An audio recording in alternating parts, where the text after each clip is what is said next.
Good morning from Puerto Vallarta. Now this is a coastal city that I thought we'd only stay in for a couple of days, but it's off season, it's so quiet, it's so beautiful. We've decided to stay for a month. We're still new here, so I thought the first thing that I should do is take a free walking tour because everyone talks about the beaches, the margaritas, the tacos, but there's gotta be more to that. I know there's history here. Learning so much already. Moises just told us that Puerto Vallarta actually had 3 different names over the years to reflect the different stages or eras, and the last one, Vallarta, is actually named after the statue here. It is named after Ignacio Vallarta, who was a Supreme Court judge and also the governor of Jalisco. He helped shape modern Mexico as we know it today for a couple of very important reasons. He really pushed to separate church and state, but also free education for children. Now that is official history. You can get that anywhere. You can look that up. You don't need a guide for that. But Moises also has some interesting stories that are probably not written in a lot of places. And one of them is about my neighborhood, Zona Romántica, which is one of the most popular places to stay. It is known for its bars, its restaurants. It's close to everything. So for us, it's so far been very, very convenient. A lot of people think that Zona Romántica is because it was named after Richard Burton and Elizabeth Taylor, who had their famous affair here. And so they see it as the place that they would stroll along the beach. But he said that's not actually the truth. If you go back even before that, Zona Romántica was a place where there were sailors, there were cantinas, and there were sex workers. And so that's where people went to get romance. And that name stuck to this day, although people might be massaging the history a little bit.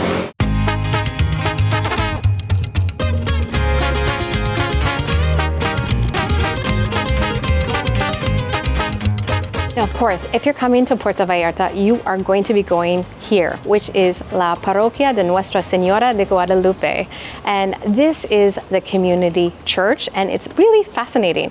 It was built between 1903 and 1969, and over those 60 years, the church asked people to help not only with building materials, but also with labor. So when you see the front of the church, you'll see different stones, and it has a lot of different influences. So you'll see Mexican Baroque, you'll see neoclassical, and I think also Renaissance or Gothic. I'm not always so sure with my architecture, but it's a really great place to check out. It's free, and also I will say this, to go in the main entrance, the stairs are pretty steep. It's pretty brutal if you have mobility issues, but just to the left where I am right now, there's a ramp and a side entrance with a ramp just to go down one small step. It is much easier. Not a lot of people know about it.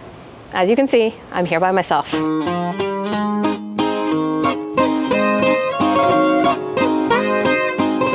One of the things that I love here is that the architecture in Puerto Vallarta is so different from everywhere else, and that is because it is a very new city comparatively. You're not going to see the same kind of colonial architecture that you saw before. So very small village for many years, but it kind of had 2 booms where you will see architecture. One was in the 40s, and then one was in the 60s after Night of the Iguana came out. And that brought so much international tourism, which meant that tourism really started in this city. It not only affected Puerto Vallarta, but also the entire area as people were looking for, you know, those secluded places that they saw in the movie and wanted to know where Richard Burton and Elizabeth Taylor were going. I love that they have all of these little steps going up the stairs so you can avoid the streets, but also the houses on both sides. They really take care of these areas with so many different kinds of trees, keeping it very cool. It is very humid though. My glasses are already starting to fog up, but it's really beautiful. If you're willing to walk some stairs, I mean, it's a free gym, you know, up the hill. These places are so beautiful. So Moises was just explaining that, and I did know this from my time in Oaxaca, that to get vegetarian or vegan food in Mexico is actually not as hard as people think. And that is because Mexican food was originally vegetarian. It was actually based on corn. It wasn't until the Spanish introducing pork or pig into Latin America that the diet changed. But in Puerto Vallarta, 2 people in our group actually had vegan or vegetarian partners in a group of 6. And so he said actually one of the best places to go is this spot, Planeta Vegetariano, where they do a buffet.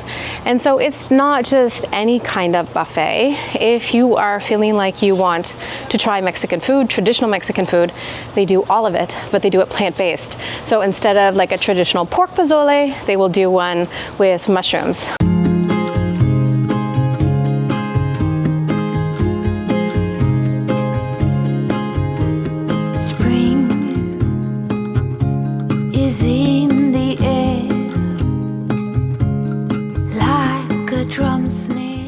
Now we're heading up to one of the most popular spots, most famous spots in Puerto Vallarta, and it really put Puerto Vallarta on the map internationally. And that is because in 1960, Richard Burton came to the area to film Night of the Iguana. Now, Elizabeth Taylor was not in the movie, but she came anyway under the guise of Ava Gardner not wanting to come here and be alone. And so actually what happened was they were having an affair. It wasn't well known, but it became known, and so it attracted a lot of international attention. To this day, their home or their homes exist, and what's interesting about it is he had a home across the street from her, but there was also a bridge in between so that they could cross without any paparazzi seeing them. That's what the story is, but to be honest, looking at this bridge, it would be pretty easy to see if someone was crossing. Now, if you do want to visit these homes, you can come up on the street and see them, or you can also go to Richard Burton's home, which is now called Casa Kimberly, one of the most expensive restaurants in the city, and the only one with a dress code, a formal dress code, no beachwear allowed. And that's very unusual in a beach city because there are very formal restaurants here, but actually you can probably wear your swimsuit in, and a lot of people won't say anything, but not here. If you want to come here, there's a dress code. And just one quick thing, if you are going to do these tours, but if you spend any amount of time in Puerto Vallarta, you will know this, bring sneakers. So there are a lot of cobblestone roads where not all the rocks are there. There are lots of sidewalks where the whole sidewalk isn't there. And there's a lot of construction during off season. So wear sneakers because you're gonna be looking up, probably not looking down, and you might trip.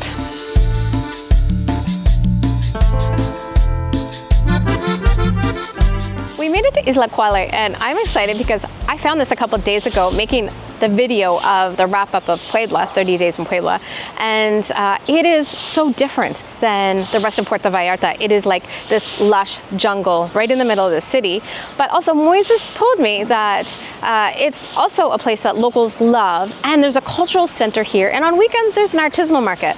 So I'm definitely coming back to it. He also showed me something. I mean, I love fruits around the world. Right here, which is, there are these little small coconuts of a palm tree that in this area, they actually used to harvest, and they use the coconut oil for things like cosmetics. So interesting place, love learning things. And this is a spot you definitely want to check out.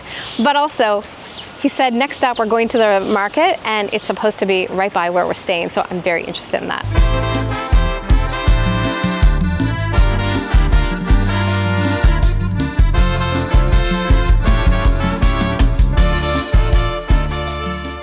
We're at Mercado Emiliano Zapata. Now you might recognize his name because he was a Mexican revolutionary, fought for land rights and the rights of everyday people. So very important, very common for places for the community to be named after him. This is a market that locals go to, and it has pretty much everything. You know, you have your fruit, they've got several butchers, they've got fish here, also a tortilleria where they make tortillas fresh. They also have a little bit of like gourmet places inside where I am right now. I had tuba on the outside because when I got here I was so thirsty.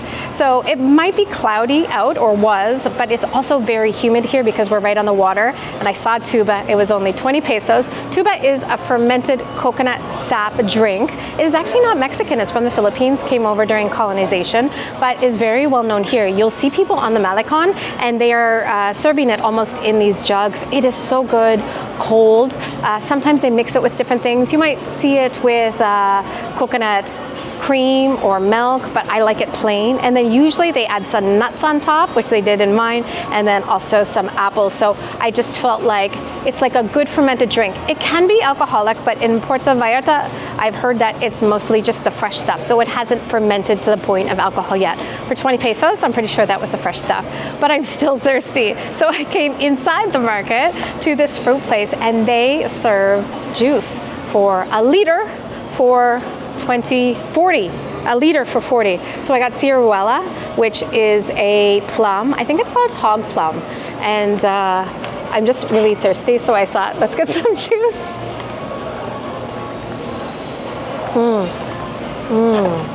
Oh, that is good. I thought, what does it taste like? It kind of tastes fresh, like a pear mixed with a plum. Well, it's a hog plum, so it does taste like plum, but very fresh, and it's just a water. They didn't put too much sugar in it, so I love it. Woo! I have a feeling I'm going to be here a lot because this juice was so good. I can also see, oh, they've also got like a coffee shop. They've got a whole lot of stuff going on here, but I will say this. It's like 99.9% Mexican, so this is a good market. This is a place where people go and get their stuff, and then also on the outside, there are also other vendors as well. So this is, I think, 2 or 3 blocks from where we're staying. Overall, fantastic. Moises gave us a little bit of time because I think he knew that we all wanted to go get a drink, but I'm gonna end the video here. I'm not going to show you everything that we did on the tour because he has a degree in history, so he had so much to share, too much for one video, but I really did enjoy the tour. It's a free walking tour. He works for tips, so when you tip, be generous, remembering that he's not getting paid.